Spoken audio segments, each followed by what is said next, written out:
श्री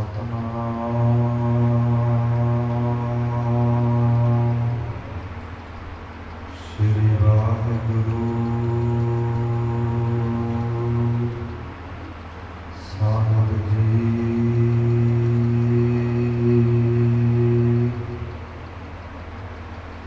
श्री नानक पाद पंकज बंदन पाद पंकज बंदना सिमरो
अमृत ज्ञान मानक भक्त विराग गुरु ग्रंथ साहिब बोधत बंदो कर अनुराग श्री गुरु शब्द कमाई जना जीते पंच विकार तिन संतन का बंदना सिर चरणन पर तार तिन संतन का बंदना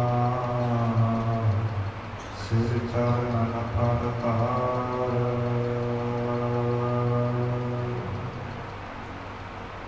भगत पावन भगत वशल कृपा विधान रहता दे सागर नीरी पीरी दे मालक साहिब श्री गुरु हरगोबिंद साहिब जियां दे पावन और पवित्र स्थान के ऊपर साहिब श्री गुरु ग्रंथ साहिब जियां दे चरण परसराही गुरु रूप गुरु खालसा साध संत की सतगुरां की अपार कृपा बख्शिश रहमत दा सदका सत संगत दियां अमोलक घड़ियां की बख्शिश होई है। आओ विचारां की सांझ पाउण तो पहला गुरुदेव सतगुरां द्वारा बख्शिश की गई बातें दोहराइए आज्ञा पाइए आखो जी वाहिगुरू जी का खालसा वाहिगुरू जी की फतेह। धन साहिब श्री गुरु नानक देव जिन्हां दे जीवन कौतुक कथा विचार रहे हैं। गुरु नानक पातशाह ने जो सतगुरां नूं संत लोग गुरमुख लोग आके मिले ने उन्हां दे जो मन दे शांके सन उन्हां दे जो प्रश्न सन उन्हां दे उत्तर सतगुरां ने दिते ने। जदों उन्हां दे मन दे शांके दूर होए ने सतगुरां अगे हथ जोड़ लए शीश झुका दिते कहण लगे महाराज आप जी परमेश्वर अवतार हो ਕਲਯੁਗ ਦੇ ਸਮੇਂ ਦੇ ਅੰਦਰ ਸੰਸਾਰ ਦੇ ਲੋਕਾਂ ਨੂੰ ਸੰਸਾਰ ਸਮੁੰਦਰ ਤੋਂ ਪਾਰ ਕਰਨ ਦੀ ਬਾਬਤ ਆਏ ਹੋ। ਸਤਿਗੁਰੂ ਜੀ, ਅਸੀਂ ਹੁਣ ਤੁਹਾਡੇ ਨਾਲ ਹੀ ਰਹਿਣਾ ਹੈ। ਤੁਹਾਡੇ ਬਚਨਾਂ ਦੇ ਵਿੱਚ ਮੁਕਤੀ ਪ੍ਰਾਪਤ ਹੋਵੇਗੀ। ਤੁਹਾਡੇ ਬਚਨਾਂ ਦੇ ਨਾਲ ਬੜਾ ਸੁਖ ਪ੍ਰਾਪਤ ਹੁੰਦਾ ਹੈ। ਗੁਰੂ ਨਾਨਕ ਪਾਤਸ਼ਾਹ ਜੀ ਭਾਈ ਲਾਲੇ ਮਰਦਾਨੇ ਨੂੰ ਔਰ ਉਹਨਾਂ ਸੰਤ ਲੋਕਾਂ ਨੂੰ ਨਾਲ ਲੈ ਕਰਕੇ ਏਮਨਾਬਾਦ ਦੀ ਧਰਤੀ ਦੇ ਉੱਪਰ ਆਏ ਨੇ। ਸਤਿਗੁਰੂ ਜੀ ਆ ਕਰਕੇ ਨਗਰ ਦੇ ਬਾਹਰ ਬਰਾਜੇ ਹੋਏ ਨੇ। ਨਗਰ ਦੇ ਵਿੱਚ ਬੜੀਆਂ ਖੁਸ਼ੀਆਂ ਨੇ, ਰੌਣਕਾਂ ਨੇ। ਨਗਰ ਦੇ ਵਿੱਚ ਕਈਆਂ ਘਰਾਂ ਦੇ ਵਿੱਚ ਵਿਆਹ ਹੋ ਰਹੇ ਨੇ ਤੇ ਨਗਰ ਦਾ ਜੋ ਰਾਜਾ ਉਹ ਇੱਕ ਪਠਾਨ ਹੈ। ਪਠਾਨਾਂ ਦਾ ਬੜਾ ਜ਼ੋਰ ਹੈ। ਪਠਾਨ ਘੋੜਿਆਂ ਦੇ ਉੱਪਰ ਸਵਾਰ ਹੋਏ ਨੇ, ਦਾਰੂਆਂ ਦੇ ਨਾਲ ਰੱਜੇ ਹੋਏ ਗਲੀਆਂ ਦੇ ਵਿੱਚ ਘੋੜੇ ਵਜਾ ਰਹੇ ਨੇ। ਜਿੱਥੇ ਵੀ ਕੋਈ ਸੁੰਦਰ ਔਰਤ ਨਜ਼ਰ ਆਉਂਦੀ ਹੈ ਉੱਥੇ ਹੀ ਬੇਕਾਰ ਘੋੜਦੇ ਨੇ, ਜ਼ਬਰਦਸਤੀਆਂ ਕਰਦੇ ਨੇ। ਐਸਾ ਪਠਾਨਾਂ ਦਾ ਜ਼ੋਰ ਚੱਲ ਰਿਹਾ ਹੈ। ਗੁਰੂ ਨਾਨਕ ਪਾਤਸ਼ਾਹ ਨਗਰ ਦੇ ਬਾਹਰ ਬਰਾਜੇ ਹੋਏ ਨੇ। ਨਗਰ ਦੇ ਲੋਕਾਂ ਨੂੰ ਇਹ ਖਬਰ ਨਹੀਂ ਕਿ ਪਰਮੇਸ਼ਰ ਆਪ ਨਗਰ ਦੇ ਬਾਹਰ ਬਰਾਜੇ ਨੇ। ਬਸ ਆਪਣੀਆਂ ਹੀ ਖੁਸ਼ੀਆਂ ਦੇ ਵਿੱਚ, ਵਿਸ਼ੇ ਵਿਕਾਰਾਂ ਦੇ ਵਿੱਚ ਗੁਲਤਾਨ ਹੋਏ ਪਏ ਨੇ। ਕੁਝ ਕੁ ਸਮੇਂ ਬਾਅਦ ਜਦੋਂ ਦਿਨ ਦਾ ਢਲਾਅ ਹੋਇਆ ਹੈ, ਸ਼ਾਮਾਂ ਆਈਆਂ ਨੇ, ਗੁਰੂ ਨਾਨਕ ਪਾਤਸ਼ਾਹ ਨੇ ਬਚਨ ਕੀਤੇ ਨੇ ਉਹਨਾਂ ਸੰਤ ਲੋਕਾਂ ਦੇ ਮੁੱਖਾਂ ਨੂੰ ਵੇਖਦਿਆਂ ਹੋਇਆਂ, ਜਿਨ੍ਹਾਂ ਦੇ ਮੁੱਖ ਭੁੱਖ ਦੇ ਨਾਲ ਕਮਲਾਏ ਹੋਏ ਸਨ। ਸਤਿਗੁਰੂ ਜੀ ਕਹਿੰਦੇ, ਹੇ ਸੰਤ ਲੋਕੋ, 2 ਜਾਣੇ ਜਾਵੋ, ਨਾਲ ਭਾਈ ਮਰਦਾਨੇ ਨੂੰ ਲੈ ਜਾਵੋ। ਇਸ ਨਗਰ ਦੇ ਵਿੱਚ ਜਾ ਕਰਕੇ ਪ੍ਰਸ਼ਾਦਾ ਪਾਣੀ ਲੈ ਆਵੋ, ਮੰਗ ਲਿਆਵੋ ਤੇ ਛਕ ਲਵੋ। ਤੁਹਾਨੂੰ ਇੱਥੇ ਬੈਠਿਆਂ ਨੂੰ ਪ੍ਰਸ਼ਾਦਾ ਪ੍ਰਾਪਤ ਨਹੀਂ ਹੋਣਾ, ਤੁਹਾਨੂੰ ਨਗਰ ਵਿੱਚ ਜਾ ਕੇ ਮੰਗਣਾ ਪਵੇਗਾ। ਭਾਈ ਮਰਦਾਨੇ ਨੂੰ ਹੁਕਮ ਕੀਤਾ ਕਿ ਭਾਈ ਮਰਦਾਨਾ, ਜਦੋਂ ਪ੍ਰਸ਼ਾਦਾ ਲੈ ਕੇ ਆਵੋਗੇ ਤਾਂ ਇਸ ਏਮਨਾਬਾਦ ਨਗਰ ਦੇ ਵਿੱਚ ਸਾਡਾ ਬੜਾ ਪਿਆਰਾ ਸਿੰਘ ਭਾਈ ਲਾਲੋ ਰਹਿੰਦਾ ਹੈ, ਉਸ ਨੂੰ ਵੀ ਸਾਡੇ ਆਉਣ ਦਾ ਸੁਨੇਹਾ ਦਿਓ, ਆਪਣੇ ਨਾਲ ਲੈ ਕੇ ਆਇਓ। ਸਤਿਗੁਰਾਂ ਦਾ ਹੁਕਮ ਮੰਨਦੇ ਭਾਈ ਮਰਦਾਨਾ ਅਤੇ ਨਾਲ 2 ਸੰਤ ਗੁਰਮੁਖ ਹਨ। ਨਗਰ ਦੇ ਵਿੱਚ ਜਾਂਦੇ ਨੇ। ਜਿਸ ਵੀ ਨਗਰ ਦੇ ਵਿੱਚ ਜਾ ਕਰਕੇ ਦਰਵਾਜ਼ਾ ਖੜਕਾਉਂਦੇ ਨੇ, ਜਿਹੜੇ ਨਗਰ ਦੇ ਲੋਕ ਨੇ ਭਾਈ ਮਰਦਾਨੇ ਹੁਣਾਂ ਨੂੰ ਪ੍ਰਸ਼ਾਦਾ ਨਹੀਂ ਦਿੰਦੇ, ਦਾਰੂ ਦੇ ਨਸ਼ੇ ਦੇ ਵਿੱਚ ਬੜੇ ਭੈੜੇ ਬੋਲ ਬੋਲਦੇ ਨੇ। ਇੱਦਾਂ ਘਰ ਘਰ ਜਾ ਕੇ ਭਾਈ ਮਰਦਾਨੇ ਹੁਣਾਂ ਨੇ ਪ੍ਰਸ਼ਾਦਾ ਮੰਗਿਆ ਹੈ, ਕਿਤੋਂ ਪ੍ਰਾਪਤ ਨਹੀਂ ਹੋਇਆ। ਫਿਰ ਇੱਕ ਘਰ ਦੇ ਵਿੱਚ ਭਾਈ ਮਰਦਾਨਾ ਜੀ ਔਰ 2 ਸੰਤ ਤਿੰਨੇ ਹੀ ਜਾਣੇ ਗਏ ਨੇ। ਜਾ ਕਰਕੇ ਜਦੋਂ ਪ੍ਰਸ਼ਾਦਾ ਮੰਗਣਾ ਕੀਤਾ ਹੈ, ਪਰਿਵਾਰ ਵਾਲਿਆਂ ਨੇ ਕੋਈ ਜਵਾਬ ਨਹੀਂ ਦਿੱਤਾ। ਇੰਨੇ ਕੁ ਸਮੇਂ ਨੂੰ ਜੋ ਘਰ ਦਾ ਮਾਲਕ ਹੈ, ਜੋ ਸ਼ਰਾਬ ਨਾਲ ਰੱਜਿਆ ਹੈ, ਉਸਨੇ ਆ ਕਰਕੇ ਭਾਈ ਮਰਦਾਨੇ ਨੂੰ ਧੱਕਾ ਮਾਰਿਆ ਹੈ। ਭਾਈ ਮਰਦਾਨਾ ਜੀ ਜ਼ਮੀਨ ਤੇ ਡਿੱਗੇ ਨੇ। ਕਾਫੀ ਸੱਟਾਂ ਸਰੀਰ ਦੇ ਉੱਪਰ ਲੱਗੀਆਂ ਨੇ। ਜਦੋਂ ਐਸਾ ਵਰਤਾਵ ਉਸ ਨਗਰ ਦੇ ਲੋਕਾਂ ਦਾ ਵੇਖਿਆ ਹੈ, ਭਾਈ ਮਰਦਾਨਾ ਜੀ ਉੱਥੋਂ ਤੁਰੇ ਨੇ, ਨਾਲ 2 ਸੰਤ ਨੇ। ਭਾਈ ਲਾਲੋ ਨੂੰ ਜਾ ਕੇ ਸੁਨੇਹਾ ਦਿੱਤਾ ਹੈ ਕਿ ਗੁਰੂ ਨਾਨਕ ਪਾਤਸ਼ਾਹ ਆਪ ਜੀਆਂ ਨੂੰ ਉਡੀਕ ਰਹੇ ਨੇ। ਭਾਈ ਲਾਲੋ ਨੂੰ ਨਾਲ ਲੈ ਕਰਕੇ ਇਸ ਪ੍ਰਕਾਰ ਜਦੋਂ ਸਤਿਗੁਰਾਂ ਦੇ ਪਾਸ ਆਏ ਨੇ, ਆ ਕਰਕੇ ਭਾਈ ਲਾਲੋ ਨੇ ਕੁਝ ਪੁੱਜੇ ਹੋਏ ਦਾਣੇ ਨੇ ਸਤਿਗੁਰਾਂ ਨੂੰ ਭੇਟਾ ਕੀਤੇ ਨੇ, ਨਮਸਕਾਰ ਕੀਤੀ ਹੈ। ਗੁਰੂ ਨਾਨਕ ਪਾਤਸ਼ਾਹ ਨੇ ਭਾਈ ਲਾਲੋ ਨੂੰ ਸੁਖ ਸ਼ਾਂਤ ਪੁੱਛੀ ਹੈ ਔਰ ਜੋ ਪੁੱਜੇ ਹੋਏ ਦਾਣੇ ਉਹਨਾਂ ਸੰਤ ਲੋਕਾਂ ਨੂੰ ਛਕਾਉਣਾ ਕੀਤੇ ਨੇ। ਗੁਰੂ ਨਾਨਕ ਦੇਵ ਜੀਆਂ ਨੇ ਭਾਈ ਮਰਦਾਨੇ ਨੂੰ ਪੁੱਛਿਆ ਹੈ ਕਿ ਨਗਰ ਦੇ ਵਿੱਚ ਪ੍ਰਸ਼ਾਦਾ ਪ੍ਰਾਪਤ ਹੋਇਆ ਹੈ ਜਾਂ ਨਹੀਂ। ਜਿਹੜੇ 2 ਸੰਤ ਲੋਕ ਦੱਸਣ ਲੱਗੇ, ਮਹਾਰਾਜ ਪ੍ਰਸ਼ਾਦਾ ਤਾਂ ਕਾਹਦਾ ਪ੍ਰਾਪਤ ਹੋਣਾ ਸੀ, ਵੇਖੋ ਤੁਹਾਡੇ ਸਾਥੀ ਮਰਦਾਨੇ ਦੇ ਸੱਟਾਂ ਲੱਗੀਆਂ ਨੇ, ਨਗਰ ਦਿਆਂ ਲੋਕਾਂ ਨੇ ਧੱਕੇ ਮਾਰੇ। ਗੁਰੂ ਨਾਨਕ ਪਾਤਸ਼ਾਹ ਨੇ ਆਪਣੇ ਸਾਥੀ ਦੀ ਹੋਈ ਨਰਾਦਰੀ ਔਰ ਸੰਤ ਲੋਕਾਂ ਦੀ ਹੋਈ ਅਵਗਿਆ ਵੇਖ ਕਰਕੇ ਵੀਰ ਰਸ ਧਾਰਿਆ, ਗੁੱਸੇ ਦੇ ਵਿੱਚ ਵਚਨ ਕੀਤੇ ਨੇ ਕਿ ਜਿਹੜੇ ਨਗਰ ਦੇ ਲੋਕ ਵਿਸ਼ਿਆਂ ਵਿਕਾਰਾਂ ਦੇ ਅੰਦਰ ਗੁਲਤਾਨ ਹੋ ਚੁੱਕੇ, ਹੰਕਾਰੀ ਹੋ ਚੁੱਕੇ ਨੇ, ਇਹਨਾਂ ਦਾ ਰਾਜ ਹੁਣ ਬਹੁਤਾ ਸਮਾਂ ਨਹੀਂ ਰਹੇ। ਬੜੇ ਔਖੇ ਹੋ ਕੇ ਮਰਨਗੇ। ਇਹ ਐਸੇ ਬਚਨ ਗੁਰੂ ਨਾਨਕ ਪਾਤਸ਼ਾਹ ਜੀ ਕਰ ਰਹੇ ਨੇ। ਔਰ ਭਾਈ ਲਾਲੋ, ਭਾਈ ਬਾਲਾ ਮਰਦਾਨਾ ਸਤਿਗੁਰਾਂ ਦੇ ਅੱਗੇ ਸੰਤ ਜਿਹੜੇ ਹਨ ਉਹ ਬੈਠੇ ਹੋਏ ਨੇ। ਸਤਿਗੁਰੂ ਜੀ ਆਪਣੇ ਪਵਿੱਤਰ ਮੁਖ ਤੋਂ ਕਿਹੋ ਜਿਹੇ ਬਚਨ ਕਹਿੰਦੇ ਨੇ। ਆਓ ਜਿਸ ਪ੍ਰਕਾਰ ਅਗਲਾ ਗੁਰ ਇਤਿਹਾਸ ਆਉਂਦਾ ਹੈ, ਸ਼ਰਧਾ ਭਾਵਨਾ ਦੇ ਨਾਲ ਮਨ ਚਿੱਤ ਬਿਰਤੀਆਂ ਇਕਾਗਰ ਕਰੀਏ, ਸ਼ਰਵਣ ਕਰੀਏ ਜੀ। ਸਤਿਨਾਮ ਸ੍ਰੀ ਵਾਹਿਗੁਰੂ ਸਾਹਿਬ ਜੀਓ। ਚੌਪਈ ਜਿਹਦੇ ਦੁਸ਼ਟ ਪਠਾਨ ਪੁਚਾਲੇ। ਗੁਰੂ ਨਾਨਕ ਪਾਤਸ਼ਾਹ ਜੀਆਂ ਨੇ ਜਦੋਂ ਭਾਈ ਮਰਦਾਨੇ ਦੇ ਲੱਗੀਆਂ ਸੱਟਾਂ ਵੇਖੀਆਂ ਨੇ, ਸਤਿਗੁਰੂ ਜੀ ਕਹਿੰਦੇ ਇਹ ਤਾਂ ਇਹਨਾਂ ਪਠਾਨ ਲੋਕਾਂ ਦੀ ਏਮਨਾਬਾਦ ਨਗਰ ਦੇ ਵਸਣ ਵਾਲਿਆਂ ਲੋਕਾਂ ਦੀ ਬੜੀ ਭੈੜੀ ਚਾਲ ਹੈ। ਮਰੇ ਪਾਈ ਕੈ ਕਸ਼ਟ ਵਿਸਾਲੇ। ਇਹ ਬੜਾ ਭੈੜਾ ਕਸ਼ਟ ਪਾ ਕਰਕੇ, ਦੁਖੀ ਹੋ ਕਰਕੇ ਇਹਨਾਂ ਦੀ ਮੌਤ ਹੋਵੇਗੀ। ਸਫਾ ਉਠਾਵਨ ਹੇਤੂ। ਬਸ ਹੁਣ ਜਿਹੜਾ ਏਮਨਾਬਾਦ ਦੇ ਨਗਰ ਦੇ ਲੋਕਾਂ ਦੇ ਉੱਪਰ ਪਠਾਨਾਂ ਦਾ ਰਾਜ ਹੈ, ਇਹ ਬਹੁਤਾ ਸਮਾਂ ਨਹੀਂ ਰਹੇਗਾ। ਬੋਲੇ ਬੱਚ ਬੇਦੀ ਕੁਲ ਕੇਤੂ। ਬੇਦੀਆਂ ਦੀ ਕੁਲ ਦੇ ਨਿਸ਼ਾਨ ਸਰੂਪ ਗੁਰੂ ਨਾਨਕ ਦੇਵ ਜੀ ਇਸ ਪ੍ਰਕਾਰ ਉਚਾਰਦੇ ਨੇ। ਮਹੱਲਾ ਪਹਿਲਾ। ਤਿਲੰਗ ਰਾਗ ਹੈ। ਗੁਰੂ ਨਾਨਕ ਦੇਵ ਜੀ ਮਹਾਰਾਜ ਫਰਮਾਉਂਦੇ ਨੇ, ਜੈਸੀ ਮੈਂ ਆਵੇ ਖਸਮ ਕੀ ਬਾਣੀ। ਗੁਰੂ ਨਾਨਕ ਪਾਤਸ਼ਾਹ ਭਾਈ ਲਾਲੋ ਨੂੰ ਆਪਣੇ ਸਾਹਮਣੇ ਬਿਠਾ ਕਰਕੇ ਬਚਨ ਕਰਦੇ ਨੇ ਕਿ ਜੈਸੀ ਮੈਂ ਆਵੇ ਖਸਮ ਕੀ ਬਾਣੀ, ਤੈਸੜਾ ਕਰੀ ਗਿਆਨ ਵੇਲਾ।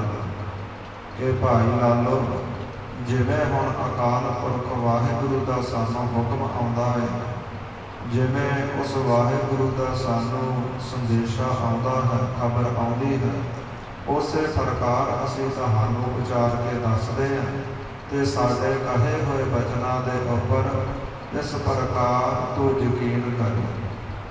ਜੋ ਵੀ ਅਸੀਂ ਹੁਣ ਬਚਨ ਕਹਾਂਗੇ ਉਹ ਜ਼ਰੂਰ ਸੱਚ ਹੋਣਗੇ।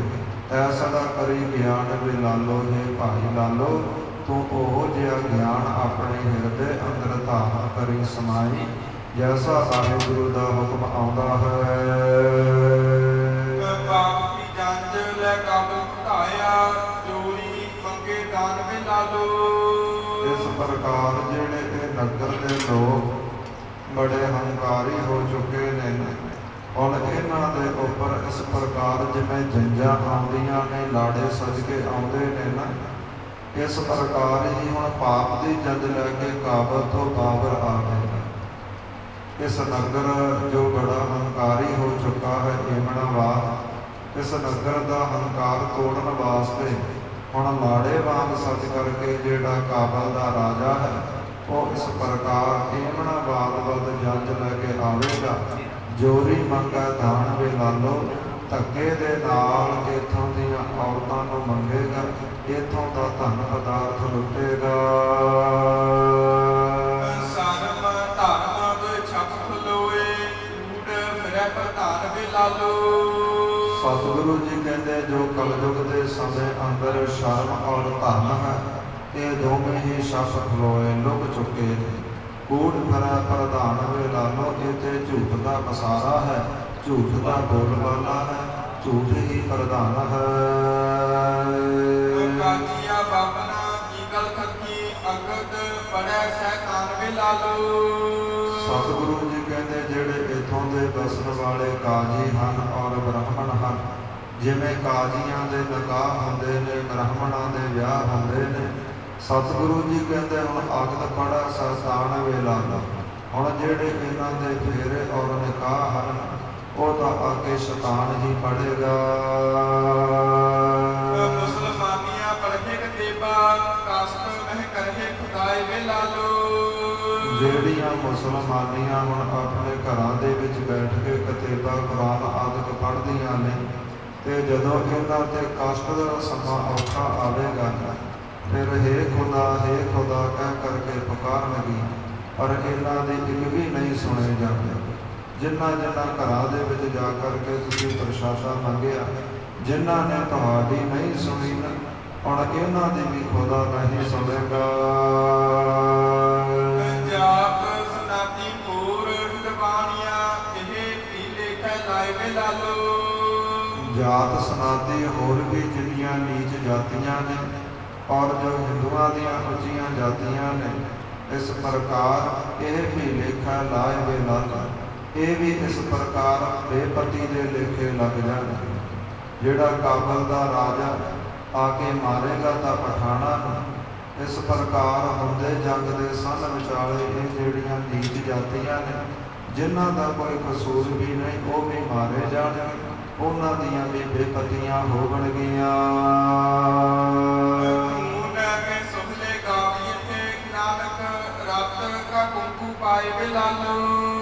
ਸਤਿਗੁਰੂ ਜੀ ਕਹਿੰਦੇ ਜਿਵੇਂ ਵਿਆਹਾਂ ਦੇ ਉੱਪਰ ਘੋੜੀਆਂ ਗਾਈਆਂ ਜਾਂਦੀਆਂ, ਖੁਸ਼ੀ ਦੇ ਸੋਹਲੇ ਗਾਏ ਜਾਂਦੇ ਨੇ, ਤੇ ਹੁਣ ਏਮਨਾਬਾਦ ਨਗਰ ਦੇ ਅੰਦਰ ਖੂਨ ਦੇ ਸੋਹਲੇ ਗਾਏ ਜਾਣ।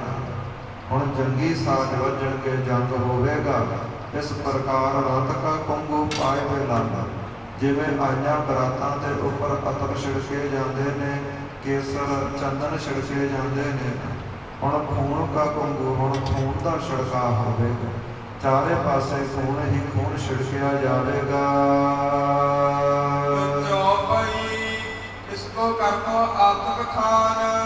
ਇਸ ਪ੍ਰਕਾਰ ਗੁਰੂ ਨਾਨਕ ਦੇਵ ਜੀ ਮਹਾਰਾਜ ਕਹਿੰਦੇ, ਹੁਣ ਤੁਹਾਨੂੰ ਇਹਨਾਂ ਦੇ ਅਰਥ ਦੱਸਦੇ ਹਾਂ। ਕਵੀ ਜੀ ਕਹਿੰਦੇ, ਹੈ ਸਰੋਤਾ ਜਨੋ ਧਿਆਨ ਦੇ ਕਰਕੇ, ਕੰਨ ਦੇ ਕਰਕੇ ਸੁਣਨਾ ਕਰੋ। ਗੁਰੂ ਨਾਨਕ ਦੇਵ ਜੀ ਮਹਾਰਾਜ ਜੀਆਂ ਨੇ ਜਦੋਂ ਐਸੇ ਵਚਨ ਕੀਤੇ, ਔਰ ਭਾਈ ਲਾਲੋ ਜੀ ਬੜਾ ਡਰ ਗਏ ਸਨ। ਗੁਰੂ ਨਾਨਕ ਦੇਵ ਜੀ ਮਹਾਰਾਜ ਫਿਰ ਭਾਈ ਲਾਲੋ ਤਾਈਂ ਕਹਿੰਦੇ ਨੇ,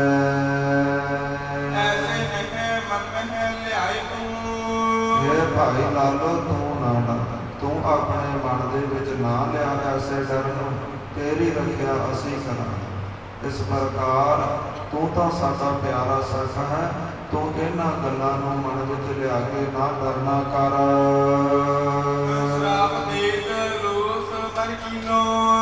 ਜਿਹੜਾ ਅਸੀਂ ਗੁੱਸੇ ਦੇ ਵਿੱਚ ਆ ਕਰਕੇ ਐਸੇ ਕਰੜੇ ਬਚਨ ਕੀਤੇ ਨੇ, ਇਹ ਤਾਂ ਅਕਾਲ ਪੁਰਖ ਵਾਹਿਗੁਰੂ ਦੀ ਮਰਜ਼ੀ ਹੈ। ਜਿਵੇਂ ਹੁਣ ਵਰਤਾਰਾ ਵਰਤੇਗਾ, ਉਸ ਵਾਹਿਗੁਰੂ ਦੀ ਮਰਜ਼ੀ ਅਨੁਸਾਰ ਵਰਤੇਗਾ।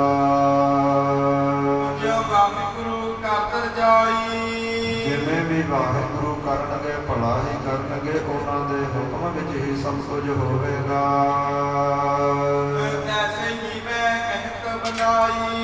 ਜਿਵੇਂ ਵਾਹਿਗੁਰੂ ਨੇ ਮੈਨੂੰ ਹੁਕਮ ਕੀਤਾ ਹੈ, ਜਿਵੇਂ ਗੁਰਬਾਣੀ ਆਈ ਹੈ, ਉਸੇ ਅਨੁਸਾਰ ਵਰਤਾਰਾ ਵਰਤੇਗਾ। ਏਮਨਾਬਾਦ ਨਗਰ ਦੇ ਲੋਕਾਂ ਨੇ ਹੁਣ ਤੱਕ ਜਿੰਨੇ ਵੀ ਪਾਪ ਕੀਤੇ ਨੇ, ਇਹਨਾਂ ਦੇ ਏਮਨਾਬਾਦ ਵਿੱਚ ਕੀਤੇ ਗਏ ਪਾਪਾਂ ਨੇ ਕਾਬਲ ਦੇ ਇਲਾਕੇ ਵਿੱਚ ਜਾ ਕਰਕੇ ਸਰੀਰ ਧਾਰੇ ਨੇ। ਤੇ ਕੀਤੇ ਹੋਏ ਪਾਪਾਂ ਦਾ ਜਿਹੜਾ ਫਲ ਹੈ, ਉਹ ਬੜਾ ਔਖਾ, ਬੜਾ ਭਾਰੀ ਹੁੰਦਾ ਹੈ। ਤੇ ਜਿੰਨਾ ਸਮਾਂ ਕੀਤੇ ਗਏ ਪਾਪਾਂ ਦਾ ਮਨੁੱਖ ਫਲ ਨਹੀਂ ਭੋਗਦਾ, ਉਹਦੇ ਸਰੀਰ ਦਾ ਸਵਾਸਾਂ ਦਾ ਨਿਬੇੜਾ ਨਹੀਂ ਹੁੰਦਾ।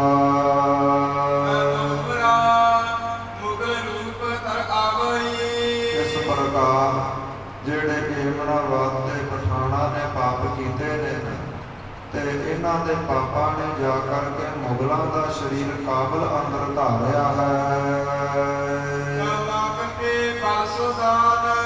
ਤੇ ਇਸ ਪ੍ਰਕਾਰ ਉਹ ਹੁਣ ਚੜ੍ਹ ਕੇ ਆਉਣਗੇ, ਕਾਬਲ ਦੇ ਲੋਕ, ਕਾਬਲ ਦੇ ਰਾਜੇ ਚੜ੍ਹ ਕੇ ਆਉਣਗੇ, ਸੈਨਾ ਚੜ੍ਹ ਕੇ ਆਵੇਗੀ, ਬੜੇ ਬਲ ਦੇ ਨਾਲ, ਜ਼ੋਰ ਦੇ ਨਾਲ ਇਹਨਾਂ ਤੋਂ ਦਾਨ ਮੰਗਣਗੇ।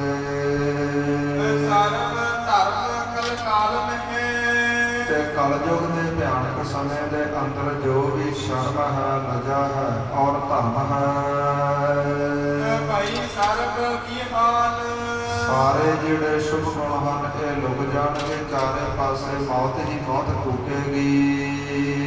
ਜੋ ਭਈ ਮੰਤਰੀ ਫਿਰੇ ਕੂਰ ਅਬ ਹੋਈ। ਸਤਿਗੁਰੂ ਜੀ ਕਹਿੰਦੇ ਏਮਨਾਬਾਦ ਨਗਰ ਅੰਦਰ ਜਿੰਨੇ ਵੀ ਮੰਤਰੀ ਹਨ ਜਿਨ੍ਹਾਂ ਨੇ ਗਰੀਬਾਂ ਦੀ ਗੱਲ ਸੁਣਨੀ ਹੈ ਉਹ ਵੀ ਝੂਠੇ ਹੋ ਚੁੱਕੇ ਨੇ। ਕਾਜੀ ਦਿਗਬਰ ਹੈ ਜੋਈ।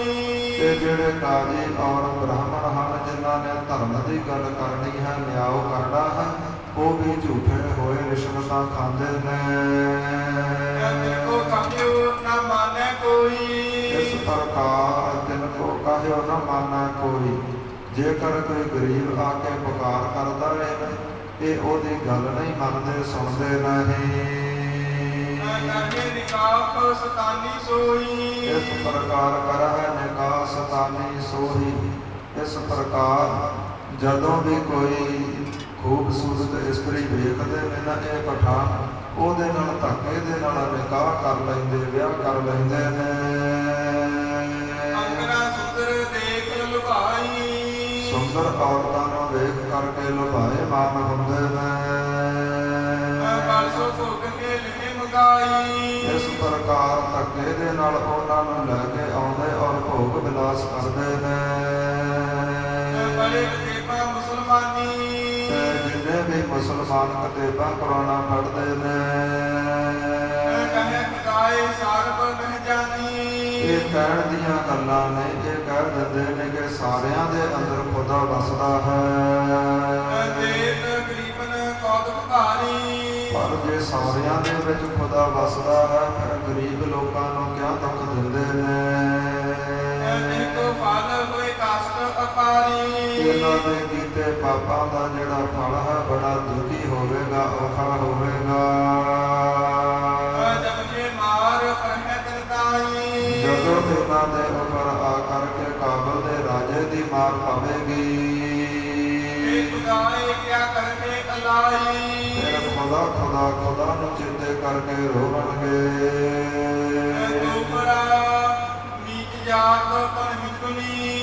ਜਿਹੜੀਆਂ ਨੀਚ ਜਾਤਾਂ ਔਰ ਹਿੰਦੂ ਲੋਕ ਨੇ ਗਹਿ ਮਗਵਾਵੈ ਸੋਏ ਉਹਨਾਂ ਨੂੰ ਇਹ ਪਕੜ ਕੇ ਲਿਆਉਂਦੇ ਨੇ। ਇਹ ਫਿਰ ਖੂਨ ਦੇ ਸਸਲੇ ਗਾਉਂਦੇ ਨੇ। ਔਰ ਰਾਤ ਜਿਹੜਾ ਖੂਨ ਹੈ ਇਸ ਦਾ ਛਿੜਕਾਅ ਹੋਵੇਗਾ।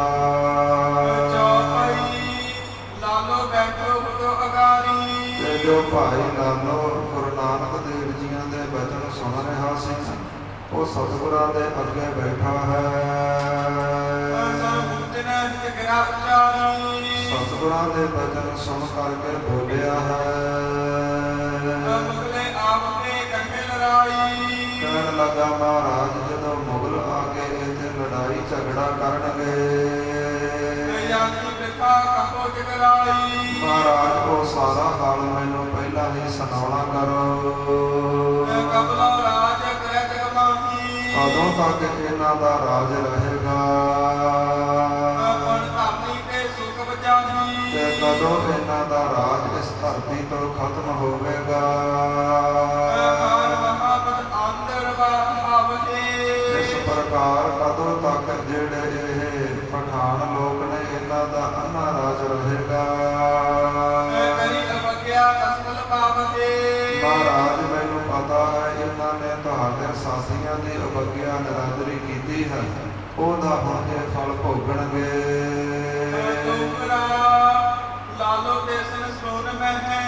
ਇਸ ਪ੍ਰਕਾਰ ਜਦੋਂ ਭਾਈ ਲਾਲੋ ਦੇ ਬਚਨ ਸਤਿਗੁਰਾਂ ਨੇ ਸੁਣੇ ਨੇ ਮਹਾਰਾਜ ਜੀਆਂ ਨੇ ਬੜੇ ਕਰੜੇ ਬਚਨ ਕਹਿਣਾ ਕੀਤੇ ਨੇ। ਇਸ ਪ੍ਰਕਾਰ ਸਤਿਗੁਰੂ ਜੀ ਕਹਿੰਦੇ ਜਿਹੜੇ ਇਹ ਖਾਨ ਲੋਕ ਨੇ ਨਾ, ਜਿਹੜੇ ਇਹ ਪਠਾਨ ਲੋਕ ਹਨ ਇਹਨਾਂ ਦੀ ਜਿਹੜੀ ਸਫਾ ਇਹਨਾਂ ਦਾ ਜਿਹੜਾ ਰਾਜ ਹੈ ਹੁਣ ਬਹੁਤਾ ਦੂਰ ਚਲਾ ਜਾਵੇਗਾ। ਸ਼੍ਰੋਮਣੀ ਮੁਖਤ ਗੁਰੂ ਨਾਨਕ ਦੇਵ ਜੀ ਵਿਚਾਰਦੇ ਨੇ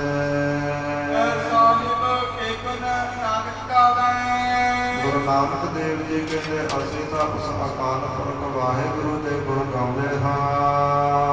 ਮਾਸਪੁਰੀ ਵਿੱਚ ਆਕਮ ਸੋਲਾ ਤੇ ਵੇਖ ਲਿਓ ਹੁਣ ਏਮਣਾਬਾਦ ਦੇ ਵਿੱਚ ਮਾਸ ਹੀ ਮਾਸ ਖਿਲਰੇਗਾ, ਟੁਕੜੇ ਹੀ ਟੁਕੜੇ ਹੋਵਣਗੇ। ਜਨ ਉਪਾਈ ਰੰਗ ਰਵਾਈ ਜਿਨ ਪਰਮੇਸ਼ਰ ਨੇ ਇਸ ਦੁਨੀਆ ਨੂੰ ਸਾਜਿਆ ਹੈ, ਇਸ ਵਿੱਚ ਰੰਗਾਂ ਨੂੰ ਭਰਿਆ ਹੈ। ਬੈਠਾ ਵੇਖੇ ਪੱਕ ਅਕੇਲਾ ਉਹ ਵੀ ਹੁਣ ਵੱਖਰਾ ਬੈਠ ਕਰਕੇ, ਦੂਰ ਬੈਠ ਕਰਕੇ ਇਸ ਜੰਗ ਨੂੰ ਵੇਖੇਗਾ।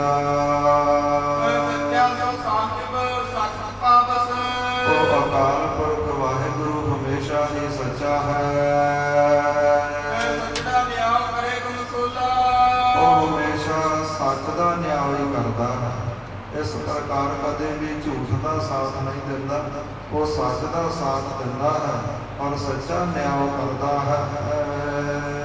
ਕਾਇਆ ਕੱਪੜ ਸੌਕਰ ਤਕਬੋਸੀ ਮਹਾਰਾਜ ਕਹਿੰਦੇ ਜਿਵੇਂ ਕਿਸੇ ਕੱਪੜੇ ਦੀਆਂ ਲੀਰਾਂ ਪੱਟ ਜਾਂਦੀਆਂ ਨੇ, ਏਦਾਂ ਇਹਨਾਂ ਦੇ ਸਰੀਰਾਂ ਦੇ ਟੁਕੜੇ ਹੋਣਗੇ। ਹਿੰਦੁਸਤਾਨ ਸੰਭਾਲਸੀ ਬੋਲਾ ਤੇ ਇਸ ਪ੍ਰਕਾਰ ਸਾਡੇ ਕਹੇ ਬਚਨਾਂ ਨੂੰ ਇਹ ਹਿੰਦੁਸਤਾਨ ਦੇ ਲੋਕ ਬਾਅਦ ਵਿੱਚ ਯਾਦ ਕਰਨਗੇ ਜੀ। ਆਵਨ 78 ਜਾਨ 97 ਸਤਿਗੁਰੂ ਜੀ ਕਹਿੰਦੇ 1578 ਦੇ ਵਿੱਚ ਇਹਨਾਂ ਮੁਗਲਾਂ ਦਾ ਰਾਜ ਆਵੇਗਾ ਔਰ ਜਾਨ 97 1797 ਦੇ ਵਿੱਚ ਇਹਨਾਂ ਦਾ ਰਾਜ ਚਲਾ ਜਾਵੇਗਾ। ਹੋਰ ਵੀ ਕੁਰਸੀ ਮੱਤ ਕਚੇਲਾ ਤੇ ਫਿਰ ਇੱਕ ਮਰਦ ਦਾ ਚੇਲਾ ਉੱਠੇਗਾ, ਵਾਹ ਪ੍ਰਗਟਿਓ ਮਰਦ ਅਗਮੜਾ ਮਰਿਆਮ ਅਕੇਲਾ, ਵਾਹ ਵਾਹ ਗੋਬਿੰਦ ਸਿੰਘ ਆਪੇ ਗੁਰ ਚੇਲਾ। ਫਿਰ ਇਸ ਪ੍ਰਕਾਰ ਜਦੋਂ ਇਹਨਾਂ ਦਾ ਰਾਜ 1578 ਦੇ ਵਿੱਚ ਆਵੇਗਾ ਔਰ 1797 ਦੇ ਵਿੱਚ ਜਦੋਂ ਰਾਜ ਇਹਨਾਂ ਦਾ ਖਤਮ ਹੋਵੇਗਾ, ਫਿਰ ਇੱਕ ਮਰਦ ਉੱਠੇਗਾ। ਸੱਚ ਕੀ ਬਾਣੀ ਨਾਨਕ ਆਖੇ ਗੁਰੂ ਨਾਨਕ ਦੇਵ ਜੀ ਕਹਿੰਦੇ ਅਸੀਂ ਸੱਚ ਦੀ ਬਾਣੀ ਜਿਹੜੀ ਪਰਮੇਸ਼ਰ ਵੱਲੋਂ ਆਉਂਦੀ ਹੈ ਉਹ ਕਹਿੰਦੇ ਹਾਂ। ਸੱਚ ਸੁਣਾਈ ਸੀ ਸਾਚੀ ਵੇਲਾ ਤੇ ਇਹ ਲੋਕ ਵੀ ਯਾਦ ਕਰਨਗੇ ਕਿ ਗੁਰੂ ਨਾਨਕ ਸੱਚ ਹੀ ਕਹਿ ਕੇ ਗਿਆ ਹੈ। ਸ੍ਰੀ ਨਾਨਕ ਪੂਰਨ ਪੁਰਖ ਗੁਰੂ ਨਾਨਕ ਦੇਵ ਜੀ ਪੂਰਨ ਪੁਰਸ਼ ਹਨ। ਸਾਹਿਬ ਕੇਵਲ ਗਾਏ ਦੇਖੋ ਅਕਾਲ ਪੁਰਖ ਵਾਹਿਗੁਰੂ ਦੇ ਗੁਣ ਗਾਉਂਦੇ ਨੇ। ਕਿੰਨਾ ਕੀ ਜੀਅ ਜੋ ਮਹਾਰਾਜ ਕਹਿੰਦੇ ਇਹਨਾਂ ਦੇ ਸਰੀਰਾਂ ਤੋਂ ਪਠਾਨਾਂ ਦੇ ਆਤਮਾ ਜੋ ਵੱਖਰੀਆਂ ਹੋਵਣਗੀਆਂ।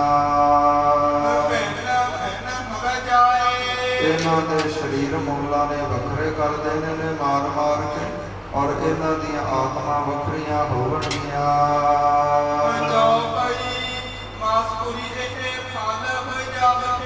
ਮਹਾਰਾਜ ਕਹਿੰਦੇ ਏਮਨਾਬਾਦ ਜੋ ਸਾਰਾ ਨਗਰ ਹੈ ਇਹ ਮਾਸਪੁਰੀ ਬਣ ਜਾਵੇਗਾ। ਸਾਰੇ ਨਗਰ ਦੇ ਵਿੱਚ ਮਾਸ ਹੀ ਮਾਸ ਹੋਵੇਗਾ। ਮਹਾਰਾਜ ਕਹਿੰਦੇ ਇਸ ਤਰ੍ਹਾਂ ਦੇ ਅਸੀਂ ਵਚਨ ਕਹਿ ਕੇ ਦੱਸਦੇ ਹਾਂ। ਜਿਸ ਅਕਾਲ ਪੁਰਖ ਵਾਹਿਗੁਰੂ ਨੇ ਸਾਰਾ ਹੀ ਸੰਸਾਰ ਪੈਦਾ ਕੀਤਾ ਹੈ। ਅਨੇਕਾਂ ਤਰੀਕਿਆਂ ਦੇ ਇਸ ਸੰਸਾਰ ਦੇ ਵਿੱਚ ਰੰਗ ਪ੍ਰਗਟ ਕੀਤੇ ਨੇ। ਇਸ ਪ੍ਰਕਾਰ ਜਿਹੜੇ ਸੰਸਾਰ ਦੇ ਲੋਕ ਨੇ ਉਸ ਅਕਾਲ ਪੁਰਖ ਵਾਹਿਗੁਰੂ ਦੇ ਅਨੁਸਾਰ ਨਹੀਂ ਚੱਲਦੇ, ਉਸ ਦੇ ਉਲਟ ਹੋਏ ਨੇ।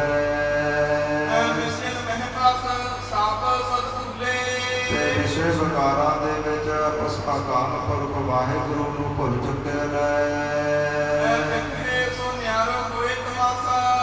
ਮਹਾਰਾਜ ਕਹਿੰਦੇ ਜਿਹੜਾ ਵੀ ਹੁਣ ਤਮਾਸ਼ਾ ਵਰਤੇਗਾ ਨਾ ਏਮਨਾਬਾਦ ਨਗਰ ਅੰਦਰ ਅਕਾਲ ਪੁਰਖ ਵਾਹਿਗੁਰੂ ਵੱਖਰੇ ਬੈਠ ਕੇ ਵੇਖਣਗੇ। ਜਿਹੜਾ ਅਕਾਲ ਪੁਰਖ ਵਾਹਿਗੁਰੂ ਹੈ ਉਹ ਹਮੇਸ਼ਾ ਹੀ ਸੱਚਾ ਹੈ, ਉਸ ਦਾ ਨਿਆਂ ਸੱਚਾ ਹੈ। ਇਸ ਪ੍ਰਕਾਰ ਅਸਲੇ ਮੂਜਬ ਕਰਹਿ ਸੋਈ, ਜੋ ਉਸ ਨੂੰ ਪਾਉਂਦਾ ਹੈ ਉਹੀ ਹੁੰਦਾ ਹੈ। ਜਿਵੇਂ ਕੱਪੜੇ ਪਾਟ ਜਾਂਦੇ ਨੇ ਏਦਾਂ ਇਹਨਾਂ ਪਠਾਨਾਂ ਦੇ ਸਰੀਰ ਪਾਟ ਜਾਵਣਗੇ।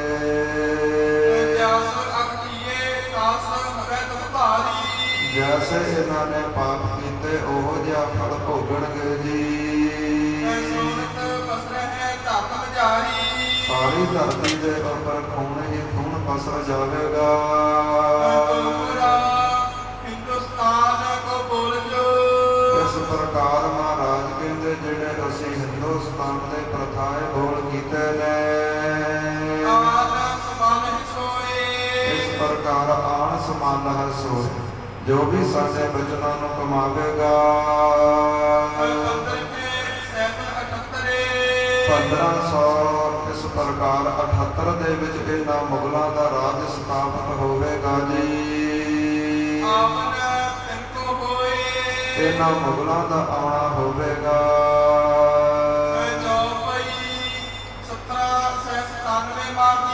1797 ਦੇ ਵਿੱਚ ਇਹਨਾਂ ਦਾ ਰਾਜ ਖਤਮ ਹੋ ਜਾਵੇਗਾ। ਇਸ ਪ੍ਰਕਾਰ 219 ਸਾਲ ਇਹਨਾਂ ਦਾ ਰਾਜ ਰਹੇਗਾ। ਇਸ ਪ੍ਰਕਾਰ ਫਿਰ ਇਹਨਾਂ ਦਾ ਸਾਰਾ ਰਾਜ ਭਾਗ ਖਤਮ ਹੋ ਜਾਵੇਗਾ। ਤੇ ਮਹਾਰਾਜ ਕਹਿੰਦੇ ਫਿਰ ਸਾਡਾ 10ਵੇਂ ਜਾਮੇ ਦੇ ਵਿੱਚ ਇੱਕ ਮਨੁੱਖਾ ਅਵਤਾਰ ਹੋਵੇਗਾ। ਤੇ ਸਾਡਾ ਚੇਲਾ ਜੋ ਹੋਵੇਗਾ ਉਹ ਖਾਲਸਾ ਹੋਵੇਗਾ। ਜਦੋਂ ਅਸੀਂ 10ਵੀਂ ਪਾਤਸ਼ਾਹੀ ਭੋਗਾਂਗੇ ਤੇ ਸਾਡੇ ਪਿੱਛੇ ਪਿੱਛੇ ਖਾਲਸਾ ਪੰਥ ਚੱਲੇਗਾ। ਇਸ ਪ੍ਰਕਾਰ ਪੜ ਪੜ ਕਰਕੇ ਸ਼ਨੇ ਸ਼ਨੇ ਕਰਕੇ ਹੌਲੀ ਹੌਲੀ ਕਰਕੇ ਸਾਰੀ ਸ੍ਰਿਸ਼ਟੀ ਦਾ ਰਾਜ ਹੋਵੇਗਾ। ਤੇ ਜਿਹੜੇ ਤੁਰਕ ਪਠਾਨ ਹਨ, ਜਿਹੜੇ ਮੁਗਲ ਹਨ, ਇਹ ਬਲ ਤੋਂ ਹੀਣੇ ਹੋ ਜਾਣਗੇ। ਜਦੋਂ ਜਦੋਂ ਵੀ ਮੇਰਾ ਖਾਲਸਾ ਪੰਥ ਇਕੱਠਾ ਇੱਕ ਨਿਸ਼ਾਨ ਸਾਹਿਬ ਦੇ ਥੱਲੇ ਹੋਵੇਗਾ,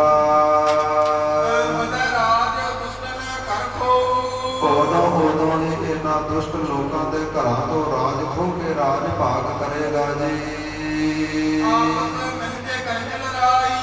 ਜਦੋਂ ਜਦੋਂ ਮੇਰਾ ਪੰਥ ਆਪਸ ਵਿੱਚ ਝਗੜੇਗਾ, ਬੜਾ ਦੁੱਖ ਪਾਵੇਗਾ। ਇਸ ਪ੍ਰਕਾਰ ਆਪਣਾ ਰਾਜ ਭਾਗ ਗਵਾਵੇਗਾ। ਗੁਰੂ ਨਾਨਕ ਦੇਵ ਜੀ ਕਹਿੰਦੇ ਅਸੀਂ ਬੋਲ ਕੇ ਸੱਚ ਕਹਿੰਦੇ ਹਾਂ। ਜਦੋਂ ਇਹ ਸੰਸਾਰ ਦੇ ਵਿੱਚ ਸਾਡੇ ਬੋਲ ਪ੍ਰਗਟ ਹੋਣਗੇ ਨਾ, ਉਦੋਂ ਸੰਸਾਰ ਦੇ ਲੋਕ ਜਾਣਨਗੇ ਕਿ ਗੁਰੂ ਨਾਨਕ ਦੇਵ ਜੀ ਸੱਚ ਹੀ ਕਹਿ ਕੇ ਗਏ ਨੇ। ਇਸ ਪ੍ਰਕਾਰ ਸਰਬ ਥਾਨ ਹੁਣ ਮੁਗਲਾਂ ਦਾ ਰਾਜ ਹੋਵੇਗਾ। ਇਸ ਪ੍ਰਕਾਰ ਬੰਦੂਕਾਂ ਚੱਲਣਗੀਆਂ, ਕਟਾਰਾਂ ਵਗਣਗੀਆਂ, ਕਿਰਪਾਨਾਂ ਚੱਲਣਗੀਆਂ ਜੀ। ਜਿਹੜਾ ਮੇਮਨਾਬਾਦ ਨਗਰ ਸਾਰਾ ਲੁੱਟਿਆ ਫੁੱਟਿਆ ਜਾਵੇਗਾ, ਬੜਾ ਡਰ ਪੈਦਾ ਹੋਵੇਗਾ। ਕੋਈ ਵੀ ਸਾਬਤਾ ਨਹੀਂ ਬਚੇਗਾ।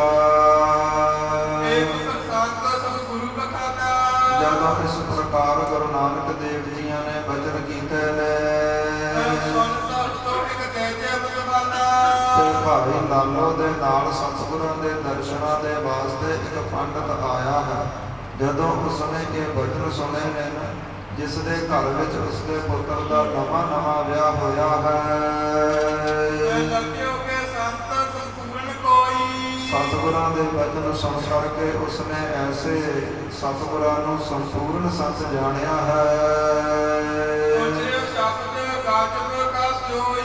ਇਸ ਪ੍ਰਕਾਰ ਫਿਰ ਸਤਿਗੁਰਾਂ ਤਾਈਂ ਐਸੇ ਬਚਨ ਕਹਿੰਦਾ ਹੈ ਤੇ ਛੇਤੀ ਦੇ ਨਾਲ ਸਤਿਗੁਰਾਂ ਤੋਂ ਆਗਿਆ ਲੈ ਕੇ ਉੱਠਿਆ ਹੈ, ਆਪਣੇ ਘਰ ਵੱਲ ਦੌੜਿਆ ਹੈ। ਤੇ ਇਸ ਦੇ ਘਰ ਦੇ ਵਿੱਚ ਵਿਆਹ ਦਾ ਮਾਹੌਲ ਸੀ। ਬੜੇ ਸੁੰਦਰ ਪਕਵਾਨ ਭੋਜਨ ਪੱਕੇ ਹੋਏ ਨੇ। ਉਸਨੇ ਸਾਰੇ ਭੋਜਨ ਇਕੱਠੇ ਕੀਤੇ ਨੇ। ਤੇ ਗੁਰੂ ਨਾਨਕ ਪਾਤਸ਼ਾਹ ਦੇ ਕੋਲ ਨੀਵੀਂ ਪਾ ਕੇ ਅੱਗੇ ਰੱਖ ਦਿੱਤੇ ਨੇ। ਹੱਥ ਜੋੜ ਕੇ ਸਤਿਗੁਰਾਂ ਨੂੰ ਬਚਨ ਕਹਿੰਦਾ ਹੈ। ਮਹਾਰਾਜ ਜਿਹੜੇ ਸੰਤ ਲੋਕ ਆਪ ਜੀਆਂ ਦੇ ਭੁੱਖੇ ਨੇ, ਜਿਨ੍ਹਾਂ ਨੂੰ ਏਮਨਾਬਾਦ ਦੇ ਨਗਰ ਦੇ ਲੋਕਾਂ ਨੇ ਭੋਜਨ ਨਹੀਂ ਦਿੱਤਾ, ਧੱਕੇ ਮਾਰੇ ਨੇ, ਉਹਨਾਂ ਨੂੰ ਇਹ ਭੋਜਨ ਛਕਾ ਦੇਵੋ। ਮਹਾਰਾਜ ਇਸ ਭੋਜਨ ਨੂੰ ਛਕਣ ਦੇ ਨਾਲ ਇਹਨਾਂ ਦੀ ਭੁੱਖ ਦੂਰ ਹੋਵੇਗੀ। ਮਹਾਰਾਜ ਜਿਹੜੇ ਤੁਸੀਂ ਬੜੇ ਕਰੜੇ ਬਚਨ ਏਮਨਾਬਾਦ ਨਗਰ ਪ੍ਰਥਾਏ ਕੀਤੇ ਨੇ, ਤੇ ਇਹਨਾਂ ਪਠਾਣਾ ਦਾ ਜੋ ਨਗਰ ਹੈ ਆ ਕਰਕੇ ਜਿਹੜੇ ਮੁਗਲ ਲੁੱਟਣਗੇ, ਮਹਾਰਾਜ ਕਿਰਪਾ ਕਰਕੇ ਆਪਣੇ ਬਚਨ ਵਾਪਸ ਲੈ ਲਵੋ। ਮਹਾਰਾਜ ਤੁਸੀਂ ਤਾਂ ਮਹਾਂਪੁਰਖ ਹੋ, ਇਸ ਪ੍ਰਕਾਰ ਸਾਡੀ ਰੱਖਿਆ ਕਰੋ, ਕਿਰਪਾ ਕਰੋ ਜੀ। ਮਹਾਰਾਜ ਮੈਂ ਸਾਰੇ ਨਗਰ ਦੇ ਸੁੱਖ ਦੀ ਬੇਨਤੀ ਕਰਨ ਵਾਸਤੇ ਆਪ ਜੀਆਂ ਕੋਲ ਆਇਆ ਹਾਂ। ਕਿਰਪਾ ਕਰਕੇ ਹੁਣ ਸਾਡੀ ਰੱਖਿਆ ਕਰੋ। ਗੁਰੂ ਨਾਨਕ ਦੇਵ ਜੀ ਕਹਿੰਦੇ ਹੈ, ਪੰਡਤ ਜੀ ਸੁਣਨਾ ਕਰੋ। ਸਾਡੇ ਮੁਖਾਂ ਵਿੱਚੋਂ ਨਿਕਲੇ ਬਚਨ ਤਾਂ ਹਾਥੀ ਦੇ ਦੰਦਾਂ ਵਰਗੇ ਨੇ। ਇੱਕ ਵਾਰ ਜਿਵੇਂ ਹਾਥੀ ਦੇ ਦੰਦ ਬਾਹਰ ਪ੍ਰਗਟ ਹੋ ਜਾਂਦੇ ਨੇ ਔਰ ਮੁੜ ਕੇ ਵਾਪਸ ਨਹੀਂ ਜਾਂਦੇ, ਬਾਹਰ ਦਿਸਦੇ ਰਹਿੰਦੇ ਨੇ, ਏਦਾਂ ਸਾਡੇ ਮੁਖ ਤੋਂ ਇੱਕ ਵਾਰ ਜੋ ਨਿਕਲੇ ਬਚਨ ਹਨ, ਇਹ ਮੁੜ ਕੇ ਕਦੇ ਵਾਪਸ ਨਹੀਂ ਜਾਂਦੇ, ਕਦੇ ਟਲਦੇ ਨਹੀਂ।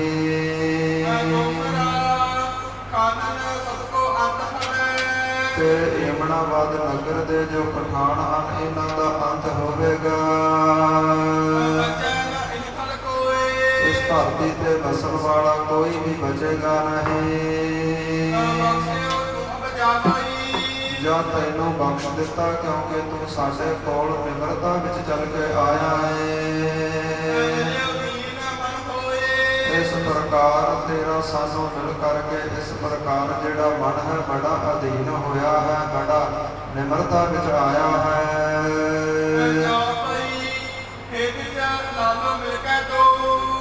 हे ਪੰਡਤ ਜੀ ਤੁਸੀਂ ਭਾਈ ਲਾਲੋ ਨਾਲ ਮਿਲ ਕਰਕੇ ਅਸੀਂ ਤੁਹਾਨੂੰ ਬਚਨ ਕਹਿੰਦੇ ਹਾਂ, ਉਹਨਾਂ ਬਚਨਾਂ ਉੱਪਰ ਚੱਲਿਓ। ਤੁਸੀਂ ਭਾਈ ਲਾਲੋ ਦੇ ਨਾਲ ਆਪਣਾ ਸਾਰਾ ਪਰਿਵਾਰ ਲੈ ਕਰਕੇ ਤੇ ਜਿਹੜੀਆਂ ਜ਼ਰੂਰਤ ਦੀਆਂ ਜ਼ਰੂਰੀ ਵਸਤੂਆਂ ਹਨ ਉਹ ਘਰ ਵਿੱਚੋਂ ਇਕੱਠੀਆਂ ਕਰ ਲਿਓ। ਚਾਰਾਂ ਕੋਹਾਂ ਦੇ ਉੱਪਰ ਨਗਰ ਤੋਂ ਦੂਰ ਜਾ ਕਰਕੇ ਇੱਕ ਜਲ ਤੋਂ ਸੁੱਕਿਆ ਹੋਇਆ ਤਲਾਬ ਹੈ, ਇਸ ਪ੍ਰਕਾਰ ਉਸ ਨੂੰ ਜਾ ਕੇ ਵੇਖਿਓ। ਆਪਣੇ ਪਰਿਵਾਰ ਦੇ ਨਾਲ ਲੁਕ ਕੇ ਉੱਥੇ ਬੈਠੇ ਰਹਿਓ ਜੀ। ਤੇ ਛੇਤੀ ਦੇ ਨਾਲ ਹੁਣ ਆਪਣਾ ਨਗਰ ਛੱਡ ਜਾਵੋ, ਕਿਉਂਕਿ ਅੰਮ੍ਰਿਤ ਵੇਲੇ ਹੁੰਦਿਆਂ ਹੀ ਮੁਗਲਾਂ ਦੀ ਜੋ ਸੈਨਾ ਹੈ ਤੇ ਉਹ ਛੇਤੀ ਦੇ ਨਾਲ ਇੱਥੇ ਪਹੁੰਚ ਜਾਵੇਗੀ, ਤੇਰਾ ਸਾਰਾ ਨਗਰ ਲੁੱਟ ਲਵੇਗੀ। ਸਾਰਿਆਂ ਪਠਾਨਾਂ ਨੂੰ ਪਕੜ ਕੇ ਮਾਰ ਕੇ ਜਮਾਂ ਵੱਲ ਭੇਜਣਗੇ। ਔਰਤਾਂ ਨੂੰ ਬੰਨ ਲਿਆ ਜਾਵੇਗਾ ਔਰ ਸਾਰਾ ਧਨ ਪਦਾਰਥ ਲੁੱਟਿਆ ਜਾਵੇਗਾ।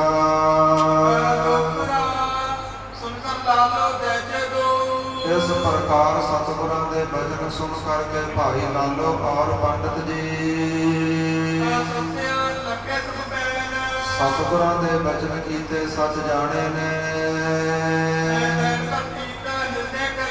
ਤੇ ਆਪਣੇ ਹਿਰਦੇ ਅੰਦਰ ਸਤਿਗੁਰਾਂ ਦੇ ਬਚਨਾਂ ਨੂੰ ਪ੍ਰਪੱਕ ਕੀਤਾ ਹੈ।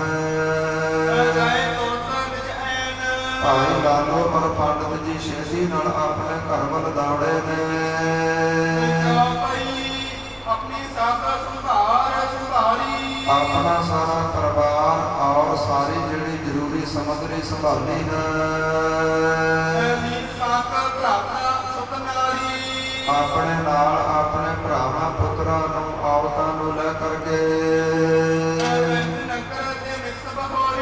ਛੇਤੀ ਦੇ ਨਾਲ ਨਗਰ ਤੋਂ ਬਾਹਰ ਨਿਕਲੇ ਨੇ। ਜਿੱਥੇ ਗੁਰੂ ਨਾਨਕ ਦੇਵ ਜੀਆਂ ਨੇ ਦੱਸਿਆ ਸੀ ਉਸੇ ਹੀ ਦਿਸ਼ਾ ਵੱਲ ਤੁਰੇ ਨੇ। ਗੁਰੂ ਨਾਨਕ ਦੇਵ ਜੀ ਮਹਾਰਾਜ ਕੋਲ ਬੈਠੇ ਭਾਈ ਬਾਲਾ ਜੀ ਗੁਰੂ ਅੰਗਦ ਦੇਵ ਜੀਆਂ ਨੂੰ ਖਡੂਰ ਸਾਹਿਬ ਇਹ ਸਾਰੀ ਕਥਾ ਦੱਸ ਰਹੇ ਨੇ ਕਿ ਗੁਰੂ ਅੰਗਦ ਦੇਵ ਜੀ ਸੁਣਨਾ ਕਰੋ। ਜਿਵੇਂ ਫਿਰ ਉਸ ਏਮਣਾਬਾਦ ਨਗਰ ਵਿੱਚ ਬੀਤੀ ਹੈ ਆਪ ਜੀਆਂ ਨੂੰ ਦੱਸਦੇ ਹਾਂ ਸੁਣਨਾ ਕਰੋ। ਤੇ ਜਿਹੜੇ ਮੁਗਲ ਹਨ ਕਾਬਲ ਦੇ ਰਹਿਣ ਵਾਲੇ 50 ਕੋਹਾਂ ਉੱਪਰ ਇਹਨਾਂ ਦਾ ਡੇਰਾ ਸੀ। ਇਸ ਪ੍ਰਕਾਰ ਜਿਹੜਾ ਬਾਬਰ ਰਾਜਾ ਹੈ ਉਸ ਦੇ ਨਾਲ ਭਾਰੀ ਜਿਹੜੀ ਸੈਨਾ ਦਾ ਇੱਕ ਦਲ ਹੈ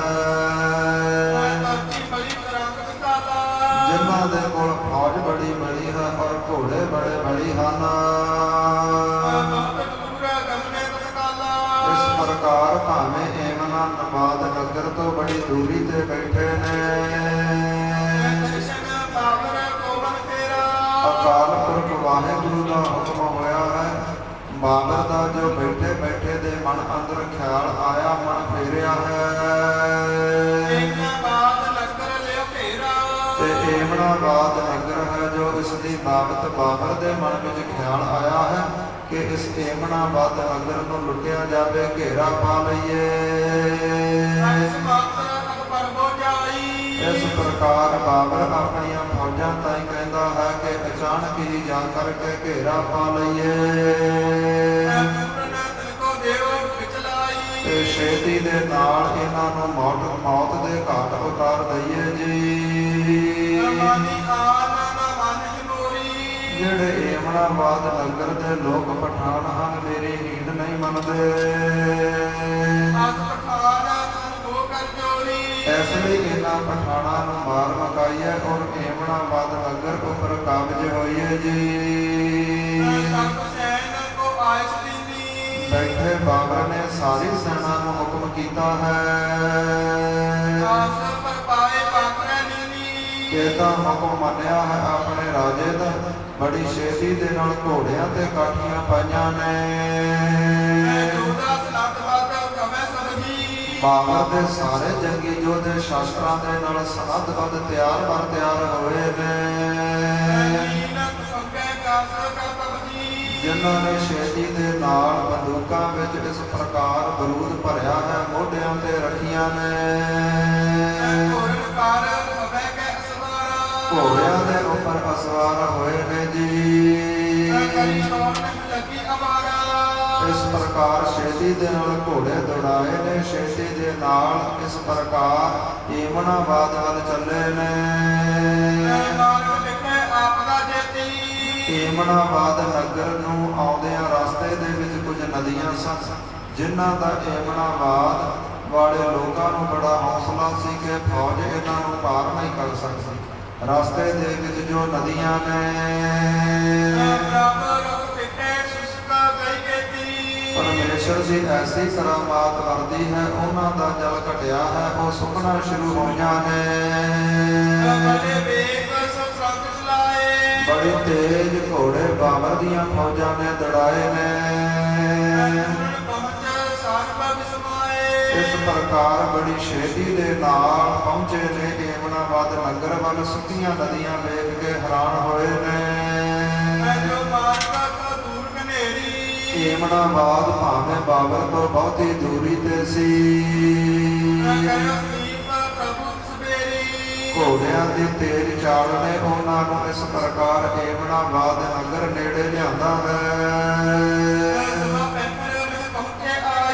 ਸਵਾ ਦੁਪਹਿਰ ਦੇ ਵਿੱਚ ਇਸ ਪ੍ਰਕਾਰ ਜਿਹੜੀ ਬਾਬਰ ਦੀ ਫੌਜ ਪਹੁੰਚੀ ਹੈ ਜੀ।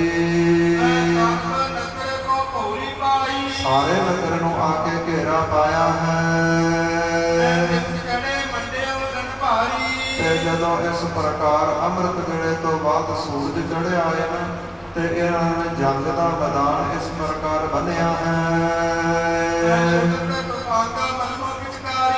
ਤੇ ਇਸ ਪ੍ਰਕਾਰ ਸੰਗਤ ਜੀ ਨਗਰ ਦੇ ਆਲੇ ਦੁਆਲੇ ਫਿਰਨੀ ਉੱਪਰੋਂ ਇਹਨਾਂ ਫੌਜਾਂ ਨੇ ਫੜ ਕੇ ਗੋਲੀਆਂ ਚਲਾਈਆਂ ਨੇ। ਕਵੀ ਜੀ ਕਹਿੰਦੇ ਜਿਵੇਂ ਹੋਲੀ ਵਾਲੇ ਦਿਨ ਬੱਚੇ ਪਿਚਕਾਰੀਆਂ ਚਲਾਉਂਦੇ ਨੇ ਨਾ ਰੰਗ ਦੀਆਂ ਭਰੀਆਂ, ਇਹ ਤਾਂ ਨਗਰ ਦੇ ਚਾਰ ਸਪੇਰਿਓਂ ਗੋਲੀਆਂ ਚੱਲੀਆਂ ਨੇ।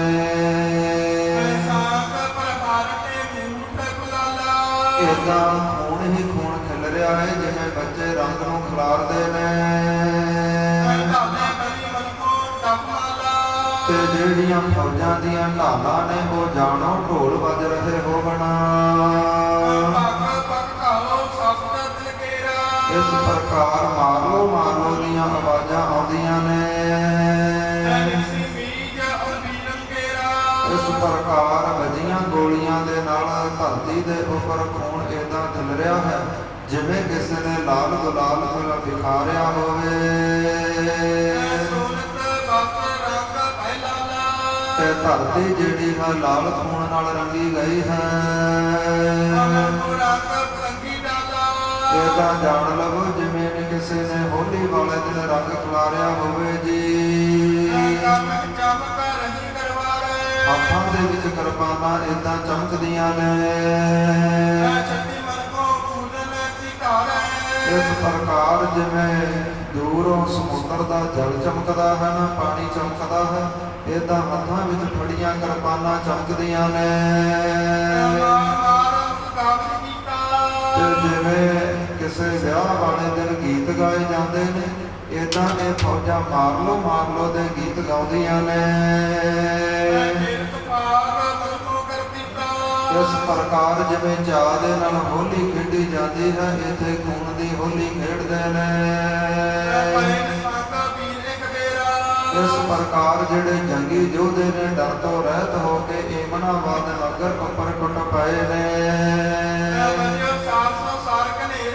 ਲੋਹੇ ਦੇ ਨਾਲ ਲੋਹਾ ਖੜ ਗਿਆ ਹੈ ਜੀ। ਇਸ ਪ੍ਰਕਾਰ ਜਿਹੜੇ ਪਠਾਨ ਲੋਕ ਨੇ ਨਾ, ਇਹ ਨਗਰ ਤੋਂ ਬਾਹਰ ਨਿਕਲਣਾ ਚਾਹੁੰਦੇ ਨੇ। ਇਸ ਪ੍ਰਕਾਰ ਪਰ ਜਿਹੜੀ ਬਾਬਰ ਦੀ ਫੌਜ ਹੈ, ਇਹਨਾਂ ਨੂੰ ਕਿਰਪਾਨਾਂ ਦੇ ਨਾਲ ਮਾਰਦੀ ਹੈ। ਇਸ ਪ੍ਰਕਾਰ ਇੱਕੋ ਵਾਰ ਕਰਦੇ ਮੌਤ ਦੇ ਘਾਟ ਉਤਾਰਦੇ ਨੇ। ਬੰਦੂਕਾਂ ਦੇ ਵਿੱਚੋਂ ਗੋਲੀਆਂ ਇਸ ਪ੍ਰਕਾਰ ਬਹੁਤ ਚੱਲੀਆਂ ਨੇ। ਇਸ ਪ੍ਰਕਾਰ ਸ੍ਰੀ ਪ੍ਰਭ ਵੱਜਦੇ ਭੇਟੀ ਪਰਹੀ। ਜਿਵੇਂ ਗੁਰੂ ਨਾਨਕ ਦੇਵ ਜੀਆਂ ਨੇ ਵਚਨ ਕੀਤੇ ਸਨ, ਉਸੇ ਪ੍ਰਕਾਰ ਹੀ ਜਿਹੜੀ ਇਹ ਨਗਰ ਦੀ ਸ਼ੋਭਾ ਹੈ, ਜਿਸ ਏਮਨਾਬਾਦ ਨਗਰ ਅੰਦਰ ਬੜੀਆਂ ਖੁਸ਼ੀਆਂ ਚਾਅ ਮਨਾਏ ਜਾਂਦੇ ਸਨ ਨਾ, ਜਿੱਥੋਂ ਦੇ ਲੋਕ ਪਠਾਨੀ ਰਾਜੇ ਬੜੇ ਹੰਕਾਰੀ ਸਨ, ਹੁਣ ਉਹਨਾਂ ਦੀ ਸ਼ੋਭਾ ਫਿੱਕੀ ਪਈ। ਜਿਹੜਾ ਏਮਨਾਬਾਦ ਨਗਰ ਹੰਕਾਰ ਦੇ ਵਿੱਚ ਆ ਕੇ ਖੁਸ਼ੀਆਂ ਮਨਾਉਂਦਾ ਸੀ, ਹੁਣ ਉੱਥੇ ਰੋਣ ਦੀਆਂ ਆਵਾਜ਼ਾਂ ਆਉਂਦੀਆਂ ਨੇ। ਇਸ ਪ੍ਰਕਾਰ ਗੁਰੂ ਨਾਨਕ ਦੇਵ ਜੀਆਂ ਦੇ ਕਹੇ ਵਚਨ ਜਿਹੜੇ ਉਹ ਸੱਚ ਹੋਏ ਨੇ ਕਿ ਜਿਨ੍ਹਾਂ ਨਗਰਾਂ ਦੇ ਵਿੱਚ ਇਸ ਪ੍ਰਕਾਰ ਧਰਮ ਦੇ ਕਰਮ ਨਹੀਂ ਹੁੰਦੇ, ਸ਼ੁਭ ਗੁਣਾਂ ਦੇ ਧਾਰਨੀ ਨਹੀਂ ਹੁੰਦੇ, ਪਰਮੇਸ਼ਰ ਦੀ ਸੇਵਾ ਨਹੀਂ ਹੁੰਦੀ, ਸਿਮਰਨ ਨਹੀਂ ਹੁੰਦਾ, ਤੇ ਮਹਾਰਾਜ ਕਹਿੰਦੇ ਉਸੇ ਹੀ ਨਗਰਾਂ ਉੱਪਰ ਪਰਮੇਸ਼ਰ ਦੀ ਐਸੀ ਮਾਰ ਪੈਂਦੀ ਹੈ ਕਿ ਨਗਰ ਦੇ ਲੋਕਾਂ ਨੂੰ ਮੂੰਹ ਦੀ ਖਾਣੀ ਪੈਂਦੀ ਹੈ। ਇਸ ਪ੍ਰਕਾਰ ਸਤਿਗੁਰਾਂ ਨੇ ਵਚਨ ਕੀਤੇ। ਏਮਨਾਬਾਦ ਨਗਰ ਦੇ ਵਿੱਚੋਂ ਭਾਈ ਲਾਲੋ ਔਰ ਸਤਿਗੁਰਾਂ ਦੇ ਚਰਨਾਂ ਦੀ ਸ਼ਰਨ ਵਿੱਚ ਆਉਣ ਵਾਲਾ ਪੰਡਤ, ਉਹਨਾਂ ਦੇ ਪਰਿਵਾਰਾਂ ਦਾ ਬਚਾਅ ਹੋਇਆ ਹੈ। ਜੋ ਸਤਿਗੁਰਾਂ ਦੇ ਚਰਨਾਂ ਦੀ ਸ਼ਰਨ ਵਿੱਚ ਨਹੀਂ ਆਏ, ਹੰਕਾਰ ਵਿੱਚ ਵਿਸ਼ੇ ਵਿਕਾਰਾਂ ਦੇ ਵਿੱਚ ਗੁਲਤਾਨ ਰਹੇ ਨੇ, ਉਹਨਾਂ ਉੱਪਰ ਐਸੀ ਮਾਰ ਪਈ ਹੈ। ਇੱਥੋਂ ਤੱਕ ਅੱਜ ਦੀਆਂ ਕਥਾ ਵਿਚਾਰਾਂ ਆਈਆਂ ਨੇ।